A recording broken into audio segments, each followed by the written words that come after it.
आज हम चैप्टर 1 के जो सुभाषितानी पाठ है उसके क्वेश्चन आंसर डिस्कस करेंगे और उनमें समझेंगे कि किस क्वेश्चन का क्या मतलब है और कहाँ हमें क्या करना है। तो पहला जो प्रश्न है आपका, उसमें कहा गया है कि सभी श्लोकों को सस्वर गाना है, राइम्स में उनको गाना है पोएम में, जैसे हम प्रैक्टिस कर चुके हैं उसकी आगे पहले ही। तो दूसरा क्वेश्चन जो है, यथा योग्यम श्लोकान मेलयत, यथा योग्यम जिसका मैच जिसके साथ होता है, मैच द फॉलोइंग जैसे हम करते हैं उसी प्रकार का ये प्रश्न है। तो श्लोक की किसी एक लाइन को दो भागों में बांटा गया हुआ है, इसको आपने क्या करना है, पढ़ करके उसका मीनिंग समझते हुए उसे आपस में जोड़ करके एक वाक्य को बनाना है, पूरा कंप्लीट करना है उसे। तो पहला जो है, धन धान्य प्रयोगेषु विद्यायाः संग्रहेषु च। सेकंड है, विस्मयो न ही कर्तव्यो बहुरत्ना वसुंधरा। थर्ड है, सत्येन धार्यते पृथ्वी सत्येन तपते रवि। उसके आगे है, सद्भिर्विवादम मैत्रीम च ना सद्भि किंचित आचरेत, आहारे व्यवहारे च त्यक्त लज्जा सुखी भवेत। ये पहला प्रश्न हुआ हमारा।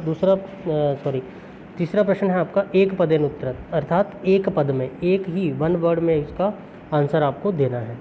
तो पहला प्रश्न है, पृथिव्याम कति रत्नानि, पृथ्वी पर कितने रत्न हैं, तो हम लिखेंगे त्रीणि।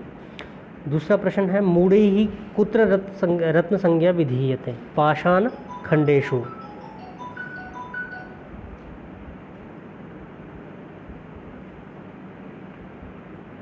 नेक्स्ट क्वेश्चन है, पृथ्वी केन धार्यते सद्भि, सच्चाई ने पृथ्वी को धारण किया हुआ, सच की जो सत्ता है वो पृथ्वी पर है।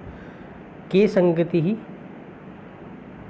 कुर्वीत है, तो यहाँ पे सद्भि संगति हमें करनी है। और जो लास्ट प्रश्न है आपका, लोक में क्या वश में किया हुआ है, तो हम लिखेंगे क्षमा।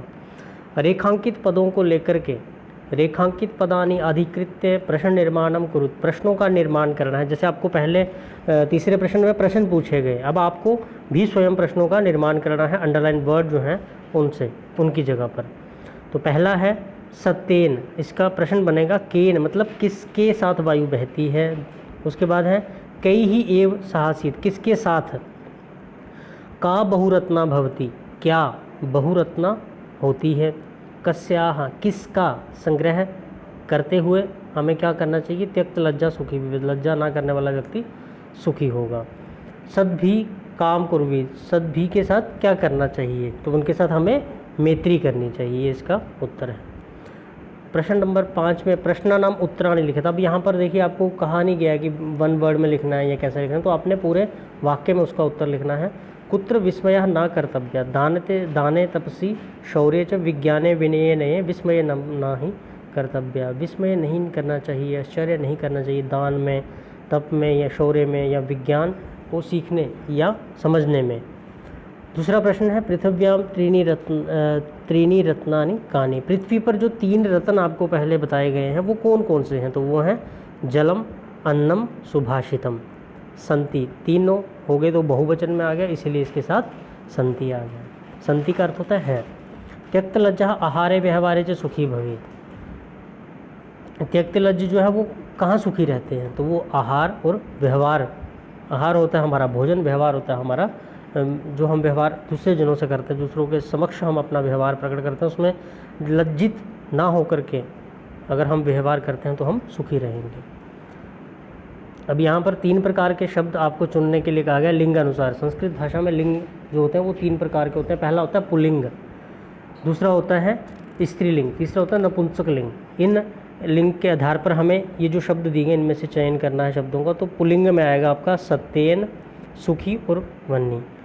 स्त्रीलिंग में वसुंधरा और संगतिम 2 शब्द आएंगे। नपुंसक लिंग में आएगा रत्नानि और अन्नम। ये शब्द आपके अलग अलग इस प्रकार से किए जा सकते हैं। प्रश्न है 7वां प्रश्न, अधोलिखित पदेषु धात्वः के सन्ति। अब आपने धातु रूप पढ़ा हुआ है, तो धातु रूप से क्या बनता है, एक शब्द बनता है, जिसमें धातु जुड़ जाती है तो वो शब्द बन जाता है। तो उस शब्द में धातु कौन सी है ये पता हमें करना है इस प्रश्न में। तो पहला शब्द है कर्तव्य, कर्तव्य में क्री धातु है। उसके बाद पश्य शब्द में दृश्य धातु है। भवेत शब्द में भू धातु है। स्थितः स्था धातु है। इस प्रकार ये आपका जो पाठ 1 के प्रश्न उत्तर हैं ये आपको ऐसे समझने चाहिए।